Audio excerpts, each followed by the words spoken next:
¿Arrancar? Perfecto, dale. Bueno, ¿cómo andan, chicos? La idea es dar una charla, un repasito de fibrilación auricular, ir de la fisiopatología al tratamiento, sobre todo de la fibrilación auricular paroxística, ¿no? Esperen que por alguna razón no me corre el... Y ya hace más de 100 años que el doctor Thomas Lewis describió a la FA como una condición clínica muy frecuente, y de ese momento que continuamos trabajando fuertemente, tanto en el estudio como en el tratamiento. Y eso probablemente tenga que ver con el impacto que tiene la enfermedad en la población. Es decir, cuánto nos preocupa a nosotros en términos epidemiológicos, tanto actuales como futuros, y cuál es su implicancia en la morbimortalidad de nuestros pacientes, y cuáles van a ser las estrategias más apropiadas para paliarla la enfermedad. Sabemos que la FA es la arritmia sostenida más frecuente, y si revisamos estos términos que están tan de moda, como el de epidemia y el de pandemia, vemos que se adapta perfectamente a cada definición. Si nos referimos a pandemia, por ejemplo, en esta curva poblacional, en este registro poblacional de Estados Unidos, en el 2010 había 5 millones de casos. Y si se plantea una incidencia anual que está estimada en 4,3% no lineal, para el 2030 tendría que haber 12 millones de casos. Si lo tomamos como una pandemia y lo evaluamos a nivel global, en el 2017 había 37 millones de casos. Y se espera que para el 2050 esa prevalencia sea el doble.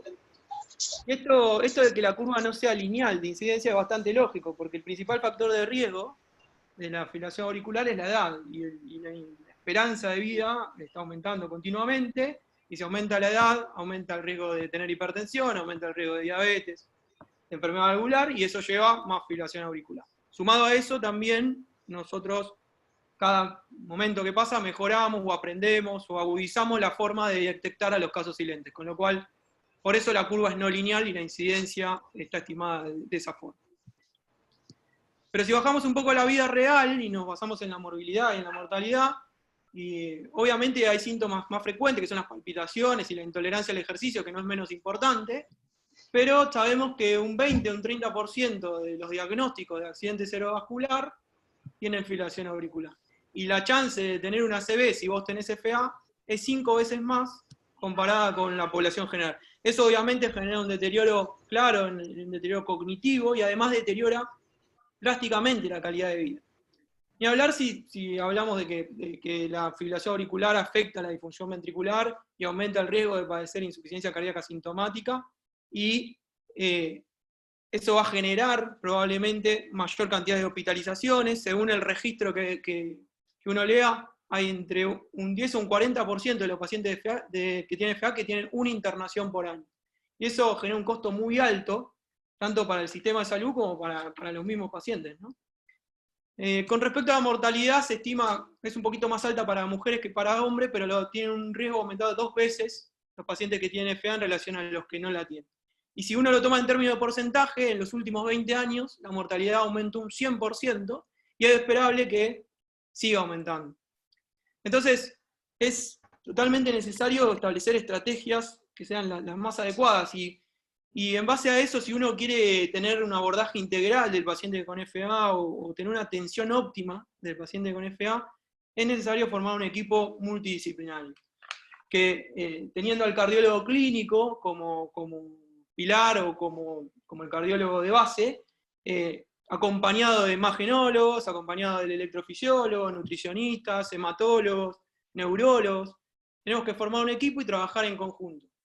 Y obviamente poder tener las herramientas adecuadas para poder brindarle al paciente las diferentes opciones terapéuticas, ¿sí? Esta forma de trabajo probablemente sea la que nos lleve de alguna manera, siguiendo con términos de moda, a aplanar la curva esa que mostrábamos antes. Entonces, después de todo este análisis un poco catastrófico o trágico para el futuro, quiero bajar un poco la realidad y mostrarles este caso.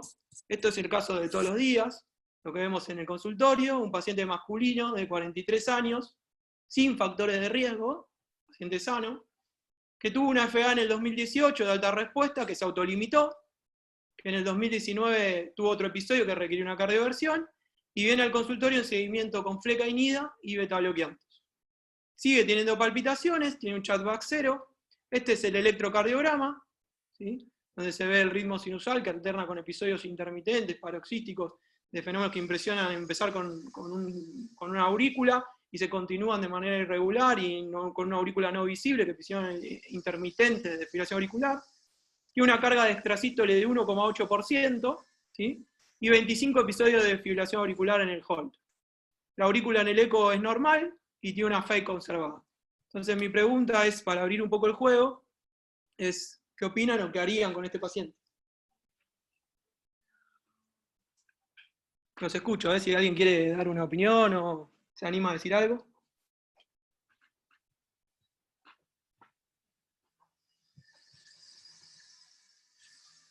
No hay opiniones. O nadie puede hablar porque están todos silenciados. Están todos tímidos, Ali. Ah, le voy a decir que le damos miedo, ¿no? Lo cambiás a miodalona, Ariel, porque ya las organizaciones no funcionan. Charlie lo cambia a miodalona, perfecto. ¿Otro? ¿Leo? ¿O algún otro que quiera participar? Ari. Sí, Pau. Paula, oíme, pero si no tiene cardiopatía estructural, ¿no tendría indicación de amiodarona o no? ¿Por qué le darían amiodarona? No entiendo. No, fue una opinión de Charlie. Ok. No quiere decir que esté bien. Suele no equivocarse, pero bueno, puede fallar. No, porque en el eco no tiene nada. O sea, no tiene ni dilatación de función conservada, aparentemente no tiene miocardiopatía, no tiene tampoco una taquicardiomiopatía, poner al FA tampoco, ¿o no? Sí, pero las palpitaciones que tiene le modifican la calidad de vida. Claro. Eso, o sea, que no estés muy mal, no quiere decir que te sientas mal y que eso afecte tu calidad de vida. El tipo tiene palpitaciones y se viene a la consulta por eso y está objetivada la palpitación, no es que es una palpitación que está mal por la cuarentena. ¿Y tendría algún beneficio asociar, por ejemplo, amiodarona y flecainida, en este caso particular? Claro, iba a preguntar lo mismo. O sea, ustedes la asociarían amiodarona y flecainida. No es una opción válida. Son mecanismos de acción que se superponen. La flecainida actúa sobre la fase 0 del potencial de acción que explicó ayer Leo, y la amiodarona actúa sobre la fase 3 del potencial de acción, con lo cual son drogas que tienen una interacción que es imposible de dar juntas. Está contraindicado darlas juntas. Ariel. Y escúchame, Ariel, y tratar de estudiarlo para ablacionarlo. Excelente. Bueno, esa es una opción más que válida, ¿no? Entonces, esa es mi opción, digamos, la que yo haría si tuviera esa edad y me pasaría eso. Excelente. Entonces, ya tenemos dos opiniones, que son las dos opiniones que están habitualmente, que se presentan habitualmente en la diaria. Entonces, veamos qué nos dice la guía con respecto a esto. La guía nos da un enfoque simplificado, por eso es una guía, porque es muy práctica. Entonces nos dice, bueno, si yo tengo un episodio paroxístico, tengo un episodio de menos de 7 días de duración, es un episodio paroxístico. Excelente. Entonces tengo un paciente sintomático con un episodio paroxístico que le di drogas y no anduvo, entonces tiene indicación 1A de hacerse una ablación con catéter. Chao, se terminó la charla ahí. Y esto es un enfoque que a mí por lo menos me deja un poco de un gusto a poco, ¿no? Nosotros, el fin, por ahí, lo mismo que hablábamos ayer, el fin es tener un enfoque más fisiopatológico de las cosas y conocer un poco más la historia natural de la enfermedad y qué es lo que está pasando realmente. Porque si no, este mismo paciente, en vez de tener 43 años, tiene 60 años, 70 años, es hipertenso, es diabético, y tiene muchísimo, y ya tuvo mucho más episodios, y seguiríamos la misma consulta, la misma estrategia, digo, seguiríamos usando, y no es el mismo paciente. Entonces, la idea es tratar de darle un enfoque más fisiopatológico, no ser tan lineal como nos plantea la guía. Entonces vamos a plantear 3 escenarios. Nuestro primer escenario es muy similar al paciente que yo presenté, que está acá en el recuadro A, un paciente que tiene episodios paroxísticos, que es joven, ¿sí?, donde probablemente haya una gran carga genética, ¿sí?, donde el remodelado de la aurícula relacionado con la edad o con los factores de riesgo sea muy poco, y tenga muchos episodios paroxísticos, ¿sí? Y que la progresión a una FA persistente sea baja y alejada en el tiempo. Ese sería nuestro caso. Un segundo paciente, el B, donde un poquito más añoso, donde la carga genética sea menor, donde por ahí sea hipertenso, diabético, tenga síndrome de apnea y hipopnea, y el remodelado auricular ya sea un poquito más importante, pero el trigger sigue predominando y inicialmente tiene estos triggers en la aurícula y desencadena de forma más probable y más rápida la FA persistente.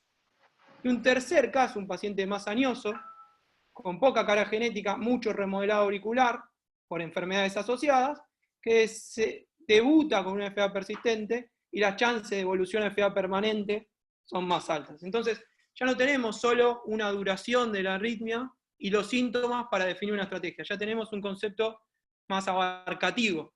Y tenemos que seguir profundizando para definir si esa ablación que yo voy a hacer o que voy a indicar realmente va a ser beneficiosa para el paciente. Y para hacer eso hay que profundizar más todavía en la fisiopatología. Entonces, hay un dicho que es muy común, que es que la FA genera más FA. Y eso es porque hubo un médico en el año 95 que se llamaba Wiffels, que lo que hizo fue agarrar y puso un marcapaso en la aurícula de las cabras y empezó a estimular a alta frecuencia las aurículas de las cabras. Entonces empezó a estudiar qué pasaba en esa aurícula. Lo primero que vio que a los segundos o minutos de aumentarle la frecuencia empezaba a haber cambios metabólicos, sobre todo en los canales iónicos, en el comportamiento de los canales iónicos y sobre todo el calcio, que determinaban que haya mayor actividad gatillada, que ahora lo vamos a explicar, y que esa actividad gatillada se acortaba el potencial, el periodo refractario de la célula, disminuía la velocidad de conducción y favorecía los mecanismos de microrreentrada. Eso pasaba en los primeros segundos, minutos y horas, ese cambio metabólico y eléctrico. Si se continuaba con esto, empezaba a haber cambios ultraestructurales en la célula, y eso generaba alteraciones en las mitocondrias y en el retículo sarcoplásmico, que hacía que la célula adquiera un remodelado contráctil, en la ubicación un remodelado contráctil. Y si se persistía, y se sumaban, y se adicionaban, y se combinaban la hipertensión y la diabetes, y se combinaban cosas externas, lo que pasaba es que empezaba a haber cambios en la matriz extracelular, y esos cambios en la matriz extracelular correspondían con fibrosis por depósito de colágeno, y con cambios de generación grasa, ¿sí? Entonces, ¿qué pasa si nosotros tenemos en cuenta el tiempo y actuamos sobre esos focos, sobre los primeros focos ectópicos que son los iniciadores o los gatillos de la fibrilación auricular? Y un poco ese es el planteo. Entonces, ¿dónde están esos focos ectópicos? Y las venas pulmonares, ya en el año 98, el doctor Aizaguer descubrió que el 80-90% de esos focos están en las venas pulmonares. Entonces la pregunta es, ¿por qué las venas pulmonares, si son venas, ¿por qué tienen actividad gatillada? ¿Por qué tienen un potencial arritmogénico? Si no tienen músculo. Y bueno, la respuesta es que si uno hace un corte anatómico, como ven acá a la derecha de la vena pulmonar, y hacen cortes transversales a lo largo de la vena, ven que el músculo de la aurícula penetra en la vena, por fuera, ¿no? Pero penetra hacia la vena y genera estas lengüetas de músculo que se ven hasta aproximadamente los 14 milímetros de los cortes, eso se llaman slips. Y esas lengüetas tienen potencial arritmogénico, tienen la capacidad de generar actividad gatillada, que es esto que vemos acá, tanto precoz como tardía, y es por mal manejo de calcio. La acumulación de calcio en el interior celular alcanza el potencial umbral y genera una actividad gatillada. Entonces, yo le voy a hacer esta pregunta porque es la pregunta que me hago yo y que me parece interesante. ¿Es suficiente que haya un foco ectópico para que se encadene FA? Esos focos ectópicos son habitualmente los que nosotros vemos como taquicardias auriculares. Por ejemplo, si yo le muestro este electro, acá el paciente está sinusal, sinusal, extrasístole supraventricular, conducida. Sinusal, sinusal, sinusal, sinusal, extrasístole supraventricular conducida, extrasístole supraventricular bloqueada, y de repente una extrasístole supraventricular desencadena FA. ¿Por qué pasaría eso? ¿Es suficiente que si un foco ectópico empieza a disparar de forma repetitiva, nos daría una taquicardia auricular a una frecuencia determinada? No necesariamente se tendría que desencadenar una FA. Entonces, a mí no me parece suficiente y creo que es la hipótesis, coincido con la hipótesis actual, de que hay una hipótesis de algo combinado, de que además de ese foco ectópico, tiene que haber lo que se llama una micro reentrada funcional. Y eso sucede porque hay un sustento anatómico para eso. En la unión entre la vena y la aurícula hay bandas de fibrosis que hacen que la velocidad de conducción sea más lenta en el músculo, hay conexión entre las venas, y hay cambio de disposición de las fibras musculares en esta zona de la vena, en la unión entre la vena y la aurícula izquierda. Y eso, sumado a que en esa zona los periodos refractarios de las células son más cortos y que la velocidad de conducción es más lenta, favorece a la aparición de microrreentradas funcionales o rotores que hacen que este foco ectópico termine desencadenando una fibrilación auricular. Entonces, uno podría decir que si uno trata esta zona y lo aísla ese foco ectópico y trata la zona, podría acabar o finalizar con esos focos ectópicos y las microrreentradas funcionales. ¿Qué pasa si todo esto se perpetúa en el tiempo? Y bueno, entonces, si le sumamos el mismo remodelado que genera la FA, más el remodelado producido por la hipertensión, la diabetes, la edad, el síndrome de apnea, los fibroblastos de la matriz extracelular se transforman en miofibroblastos. Estos miofibroblastos van a depositar colágeno y van a tener interacciones, tanto parácrinas como electrotónicas, con los miocitos, y van a producir dos cosas que son fundamentales para que haya una reentrada estructural, que son la velocidad de conducción lenta y la heterogeneidad de la conducción. Eso favorece la reentrada estructural, y por lo tanto perpetúa la fibrilación auricular. Tal es así que uno puede estudiar la fibrosis en la resonancia, se puede hacer una resonancia de la aurícula para estudiar la fibrosis, y fíjense qué pasa si yo corto con estos procesos. Vamos a suponer que yo tengo dos pacientes, que inicialmente tenían un 13% de fibrosis y un 17% de fibrosis. A uno le hago la ablación y a otro no. El de la ablación no tuvo más FA o tuvo una carga muy baja, entonces a los 3 años solamente aumentó un 3,7% el porcentaje de fibrosis.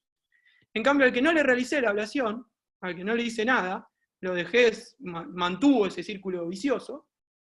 Pablo, no creo que Pablo no esté escuchando, pero al círculo vicioso no le gusta que diga, pero todos los círculos son viciosos, dice. Pero bueno, a 3 años va a tener un 38% de fibrosis más que la que tenía al principio.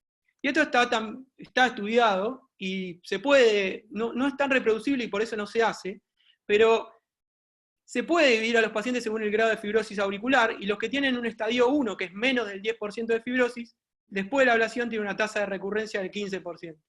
En cambio, los que tienen un 70%, más de un 30% de fibrosis, tienen una tasa de recurrencia del 70%. No se usa como estrategia, simplemente para demostrar que la fisiopatología en estos pacientes es muy importante, y que cuanto más precozmente actuemos, mejor nos va a ir. ¿Por qué? Porque si yo trazo un gráfico de ordenadas y veo que la carga clínica, menor carga clínica y a menor tiempo de evolución de la fibrosis, el trigger, la FA va a ser paroxítica y el trigger va a estar en las venas pulmonares. Y si yo aíslo solamente a venas pulmonares, el éxito del procedimiento probablemente sea muy bueno. Pero si yo sigo dejando pasar el tiempo y dejo pasar que aumente la carga clínica de fibrilación auricular, voy a tener que empezar a complejizar el procedimiento. Voy a tener que agregar una línea de ablación en el techo, o voy a tener que hacer un aislamiento de la orejuela o de la vena cava, porque ya no voy a tener solo el trigger, también voy a agregar sustrato al tratamiento, y eso va a generar que la ablación tenga una complejidad técnica mayor, y que eso lleva a un aumento de las recidivas y más complicaciones, ¿sí? Entonces, si volvemos un poco a la guía, ¿qué nos dice la guía? La guía nos dice que si el paciente tiene una fibrilación auricular, el tratamiento de control de ritmo para mejorar los síntomas, ojo con las expectativas, ahora vamos a hablar de eso, las expectativas que tengo con respecto al tratamiento, para mejorar los síntomas en un paciente que tiene signos de cardiopatía estructural leves o ausentes, como decía Pauli, dependiendo de la elección del paciente, pero en nuestro caso refractario a drogas, tiene indicación 1A de tratamiento invasivo, pero nosotros ya no nos quedamos con solamente esto, nos quedamos también con que además nuestro paciente tiene un sustento fisiopatológico, que es joven, que tiene alta carga genética, poco remodelado auricular, y que probablemente tenga un trigger en las venas pulmonares. Y entonces estoy más justificado a hacer la ablación. ¿Y qué es esto de la ablación?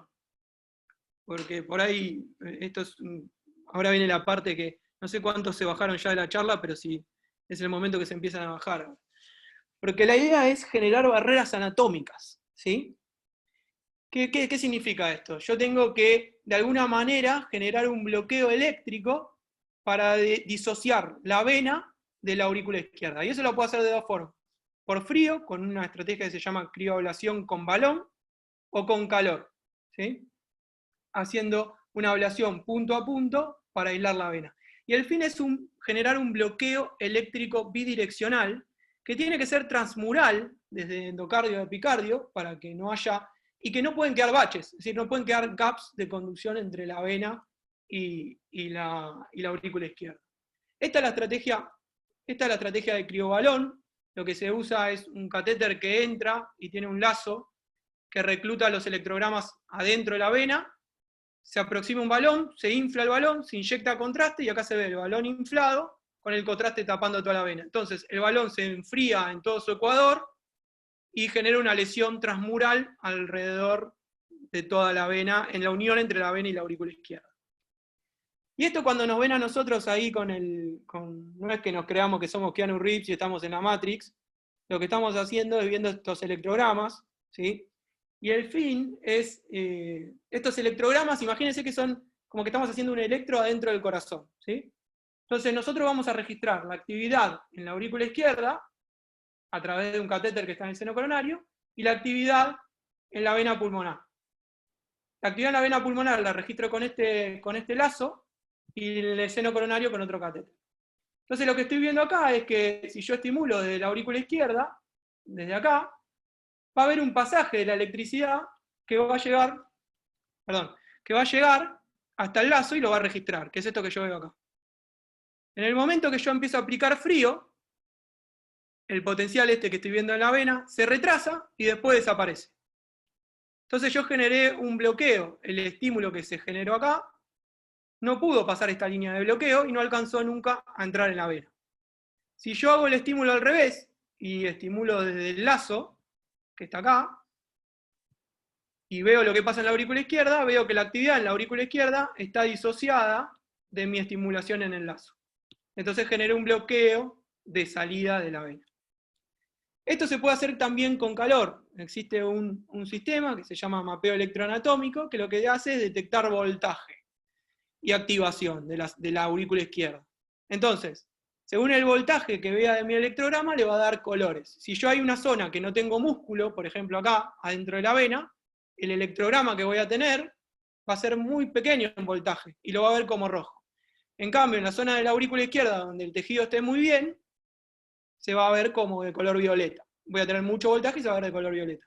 Si yo aplico lesiones alrededor de las dos venas y las bloqueo, y vuelvo a hacer el mismo procedimiento, el mismo trabajo, voy a ver que generé una línea de bloqueo, es decir, todos los estímulos que se generaron en esta zona nunca llegaron a generar un electrograma acá adentro. Y esto es lo mismo, conceptualmente es lo mismo. Yo tengo la actividad en la aurícula izquierda conectada con la vena, empiezo a aplicar calor, genero todas las lesiones sin que haya gap, se retrasa el potencial de la vena y desaparece. ¿Sí? Es decir, acá generé un bloqueo de entrada desde la aurícula izquierda hacia la vena.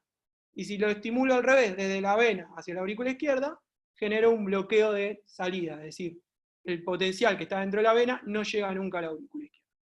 Esto es lo que se hace para confirmar que el tratamiento fue efectivo, y eso se llama bloqueo bidireccional o aislamiento bidireccional de las 4 venas pulmonares.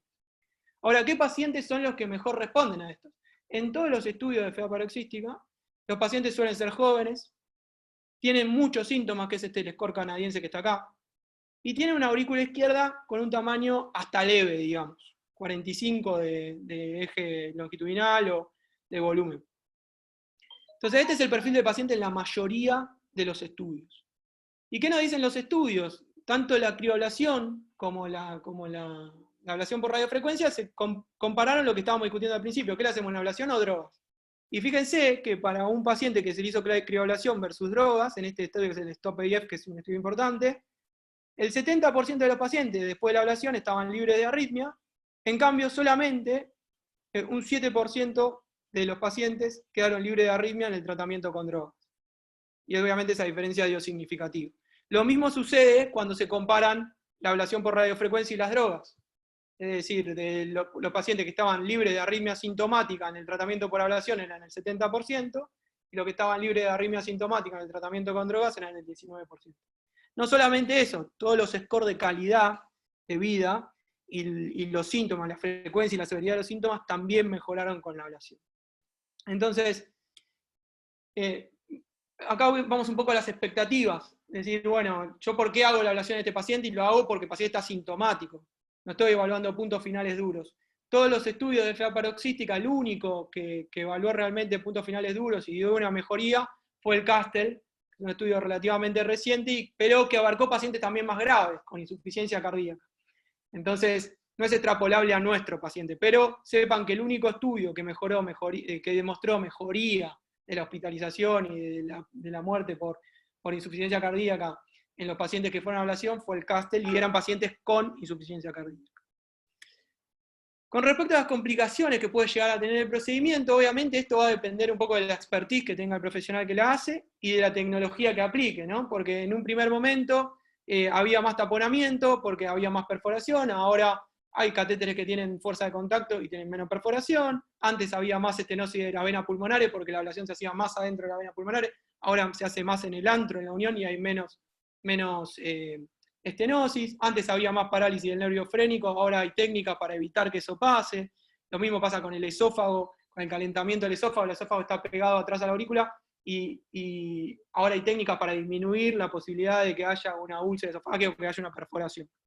Entonces las complicaciones realmente son bajas y han mejorado mucho con la experiencia y con la tecnología. Y si yo tengo que elegir entre una técnica y la otra, a mí este estudio me gusta mucho porque es el primero, que es el más actual y es el que compara lo mejor de los mundos entre ablación por calor y por frío, y además hace un monitoreo continuo poniendo una cosa que se llama Reveal, que es una grabadora de eventos. O sea, está viendo todo el tiempo qué le pasa al paciente después de antes y después de la fibrilación auricular. Y este estudio demostró que las dos estrategias, tanto la crio como la radiofrecuencia, tienen resultados similares en cuanto a la recurrencia sintomática. Es decir, que uno podría elegir cualquiera de las dos, tanto en beneficios como en complicaciones. Por ahí uno va a elegir la que se sienta más cómodo haciendo y que quiera priorizar. En el caso de la crio, el procedimiento es más corto y va a durar menos tiempo, va a estar menos tiempo en la aurícula izquierda, y en el caso de lo que es la radiofrecuencia, va a usar menos fluoroscopía. Pero en cuanto a complicaciones y beneficios, va a ser lo mismo. Y por último, quiero mostrarles un dato que me parece interesante y que me parece que es lo que tenemos que analizar para otras próximas reuniones, que es la carga de fibrilación auricular. Porque hasta ahora los estudios venían midiendo, la mayoría de los estudios venían midiendo si los pacientes tenían o no tenían fibrilación auricular después de la ablación. Y en realidad, más que si tiene o no tiene, importa también la calidad, es decir, cuánto tiempo, la calidad y la cantidad, cuánto tiempo de fibrilación auricular tuvo. Y en este último estudio que le mostré, en el CIRCA-2, lo que se vio es que esa carga de fibrilación auricular, que previo al estudio para los tres grupos era de 1,5, 3,7, 1,4, después del procedimiento, si bien recurrió el 30 por el 20, 30%, 20%, 25% creo que fue, si bien recurrió el 20, 25%, la carga de fibrilación auricular, fíjense que está muy cerca al cero, la mediana de carga de fibrilación auricular en el seguimiento, con loop recorder, que sería la forma más eficiente de objetivar un episodio post-ablación. Entonces, me parece que esto es algo que tenemos que empezar a evaluar y empezar a darle más bola y empezar a indagar un poco más, ¿sí? Entonces, como conclusiones, me parece que estamos con una enfermedad con un alto impacto, con un futuro bastante importante en cuanto a términos epidemiológicos, y que es necesario que formemos un equipo y que, así como tenemos un HER-Team para definir estrategias quirúrgicas o un equipo de insuficiencia cardíaca, necesitamos tener una clínica de FA para adoptar las mejores estrategias con nuestros pacientes. Después, no perder de vista el enfoque fisiopatológico, porque es lo que va más allá de lo que nos diga la guía, es lo que nos va a hacer mejorar la elección del tratamiento e individualizar mejor al paciente. De esa manera lo vamos a poder seleccionar tanto la estrategia que vamos a usar, como seleccionar mejor al paciente, y vamos a conocer mejor cuáles son nuestras expectativas de resultado con el tratamiento que vamos a hacer en ese paciente. Y no perder de vista y estar atentos a estos nuevos paradigmas de la carga de fibrilación auricular. O sea, creo que hay que trabajar y empezar a estudiar esto también. Así que bueno, muchas gracias.